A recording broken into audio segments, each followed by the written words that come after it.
Getting a haircut. That's exactly right. I don't know.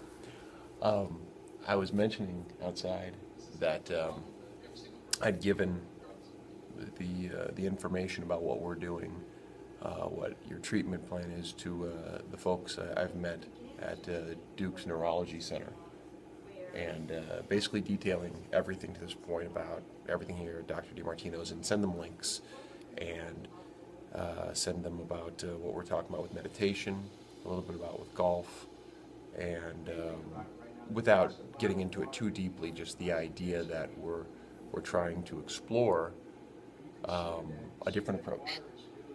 And I don't know their department deeply at all. I know what I've read about them, and I've only met via email who they are, but I'm interested to see their response. I kind of like what Dr. DiMartino was saying yesterday. I expect some resistance. Yeah. I expect at least skepticism. A challenge. And that's okay. In fact, it's good. You know, I think it's, again, At going least back. you know they're reading you. You listen to you. Sure, yeah. And, one of the things we heard about the first documentary, and it's not the reason to do this, of course, but was that there was kind of a lack of tension. Yeah. Because our relationship is, generally comes across well. That's because I'm a very good actor.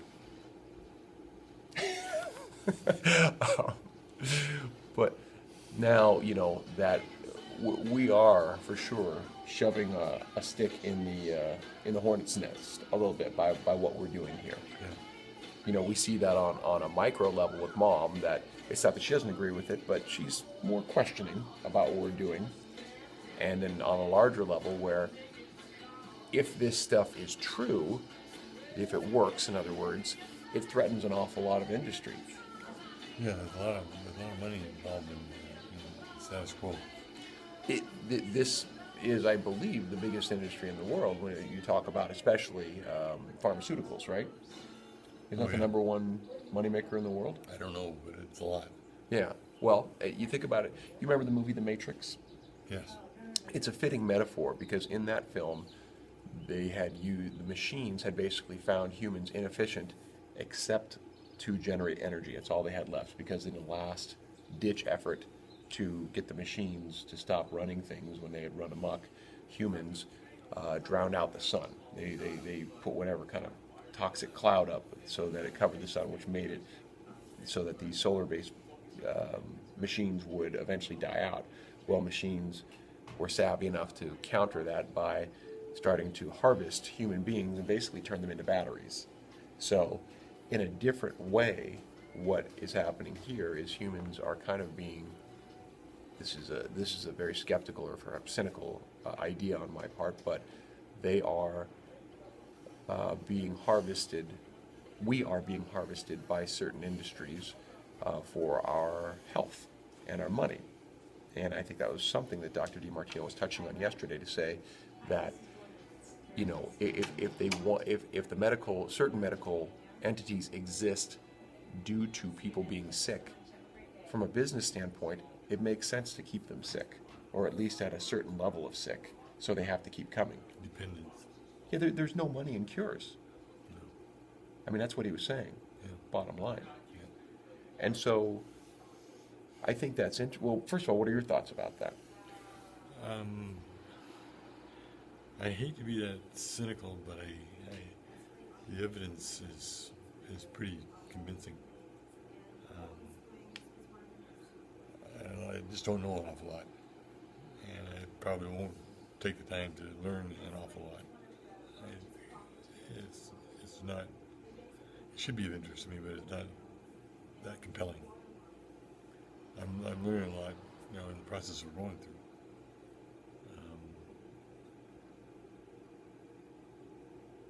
Maybe that has to do with my age. I don't know. Well, you've got a lot to deal with on a day-to-day basis, so Yeah. you've got enough on your plate without going down a rabbit hole of research, which is my gig, and I enjoy that. And we have a pretty friendly guide, it seems, in Dr. DiMartino to Very. hear his perspective, and one that I frankly admit, as researchers should admit their bias coming into this, I have feelings about. I wouldn't call it a conspiracy, but a system that I feel exists more for itself than for the good of the people it alleges to serve. Well, you've seen, I mean, certainly in the case of food, you've seen it pretty blatant, hard to refute cases where that's the case. I mean, where that's truth. And that's a pretty big industry. Absolutely. I'm not. I have no. I feel very comfortable in calling that one. Food industry? Yeah. Okay. Yeah, and that's, that's there are government agencies involved with that, and as you know, I'm no mass anti-government conspiracy person. That's not me at all. But I do think that there are certain people within certain groups that have an awful lot of power, and in particular, like you mentioned, food would say USDA, that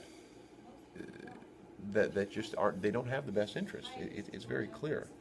I mentioned Jamie Oliver's wonderful, I thought, show about him coming to America and trying to change school lunches. Very small, you would think a simple thing to do. And here we have in office right now one of the biggest proponents in that regard in Michelle Obama. And that's been one of her big things. And I've seen her butt up against it time and time again. And if she can't get things going forward past these, there are lobbyists out there like the frozen food industry and such, to get things like, say, pizza to be considered a vegetable. I mean, that's the kind of ridiculousness, that's the kind of doublespeak, the kind of Orwellian talk that I think makes people, it makes them dumb. If you believe that pizza is a vegetable because there is some form of tomato on there, and who knows whatever process that tomato sauce has gotten to be on there, but that alleges and qualifies it as a vegetable, you're fooling yourself. A pretty big stretch. Yeah, it's incredibly bad, incredibly ignorant, and incredibly, to me, offensive, to call it such. Yeah. But that kind of gets back to what we were talking about yesterday about the idea of side effects. Again, that's a mass-marketed propaganda tool, that these things that occur because of the pharmaceuticals that the pharmaceutical companies wish didn't but can't control because it's science, they dismiss by calling side effects and have someone read at an incredibly fast pace. Mm-hmm. And it's been parodied and joked about for years, and yet it exists. They're able to continue that lie. It is a lie to call it a side effect, and yet it's governmentally approved. Yeah. That's whatever the FDA or USDA, whomever the governing body on that, has said is correct. We didn't mean it, and take it at your own risk. What's that? We didn't mean it, and take it at your own risk. We didn't mean the side effect. Oh, gotcha. Yeah. Take it at your own risk. Take it at your own risk. Yeah.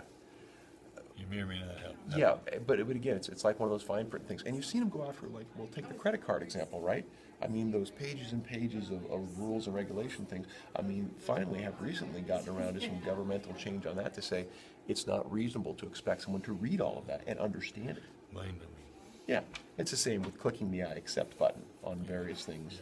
No one reads all that stuff. No. And it has been deemed time and again unreasonable for a company to legally expect itself to therefore be rid of their responsibility. Yeah. It's legal speak. Yeah. So, well, I told you. There was a great joke about that. A comic had once said, they should put warning labels on the side of bullets. I said, well, I told you. Yeah.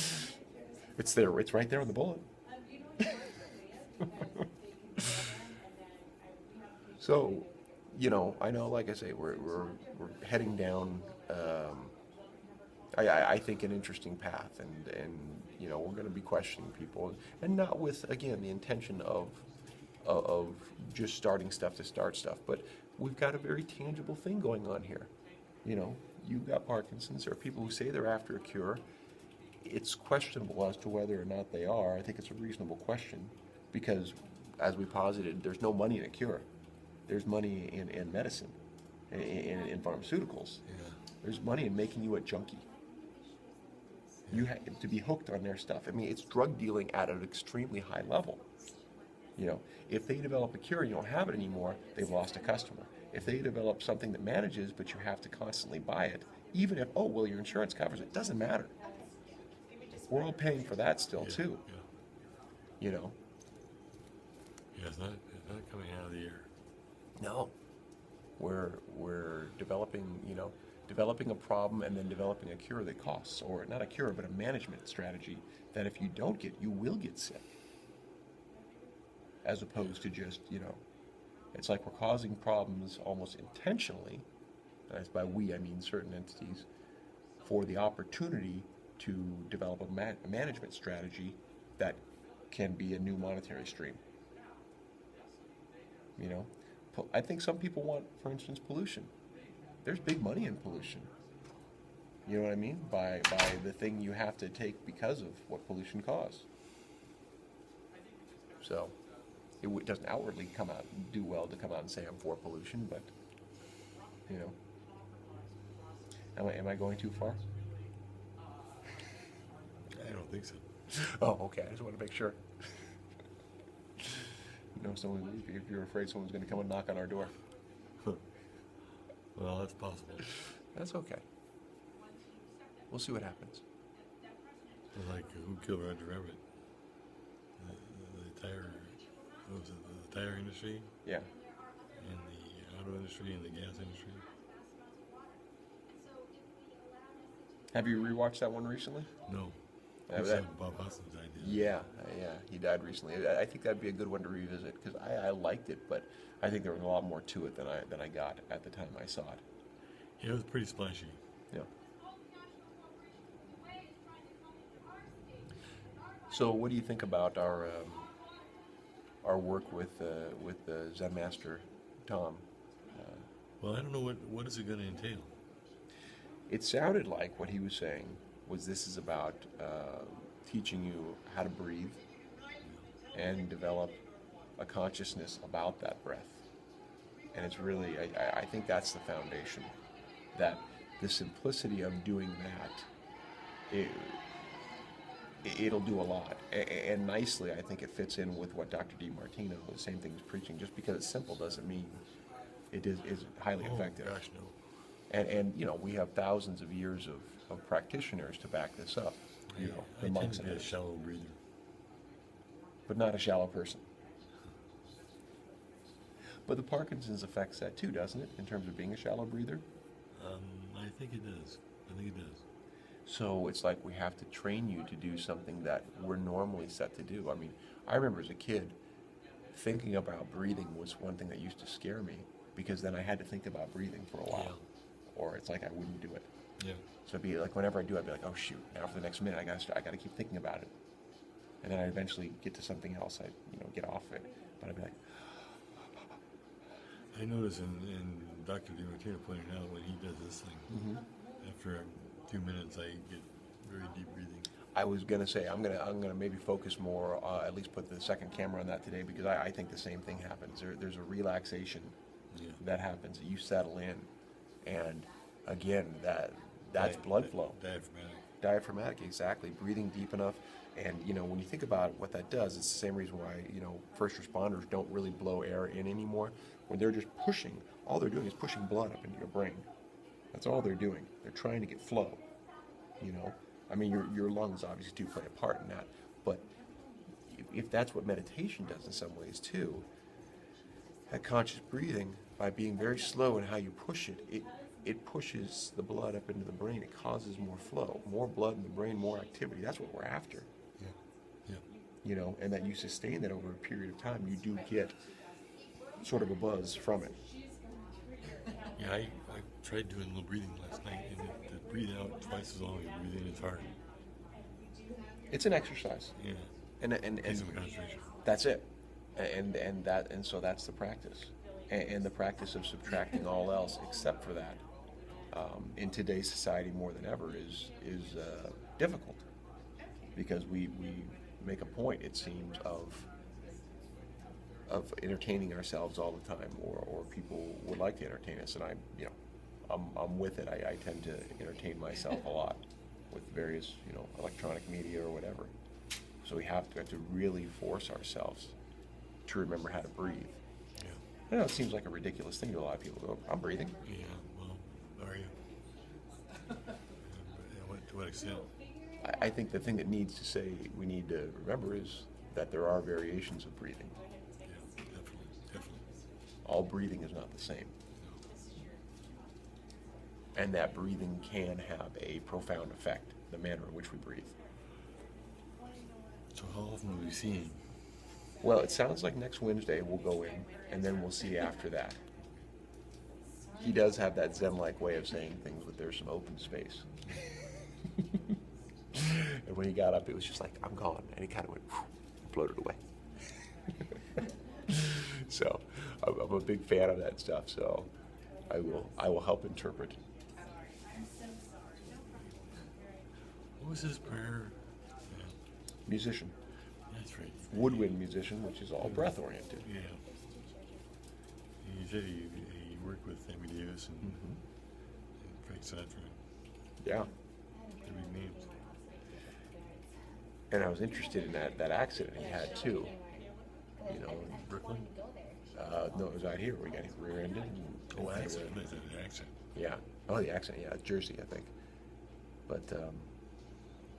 But yeah, and that was pretty recent. I think 5-6 years ago. You know. I'm pretty serious. Well, what did he say? It took him a half an hour plus to get the jaws of life, or maybe hours. Yeah. So he was lying there Yeah. after flipping over several times. He's rear-ended, right? Yeah, and that'd be interesting to pursue that story a little bit further, to say, so what did your Zen practice do for you for those hours you had to wait? I had to imagine that was probably life-saving Oh, yeah. to be able to calm down. One of the things that breathing and meditation does is it helps you re-examine your body, and I think that's really powerful potentially for you too, because you have a conscious reawakening to what your body is doing at this point, and by becoming more aware of it, you may be able to garner more functionality out of it. Yeah. How does that sound? That sounds inviting.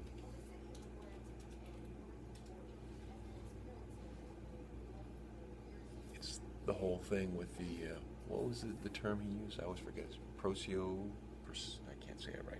Where you had the consciousness of your arm moving, even though I'm not looking at it, I know what it's doing. You know, I can throw a football. We talk about Peyton Manning. Yeah. Whatever that is, that we developed through what people call muscle Yeah, I memory. don't know what that is. Procio, there's a word for it. I'll look it up. But that's with your golf swing too. You know, having some knowledge of where the club is, even though you're not looking at it. Yeah. Yeah. But you developed it in space, and you want to repeat that. Right. You know, so that's the same thing. So it goes with your breath. Yeah. You want to repeat that. This is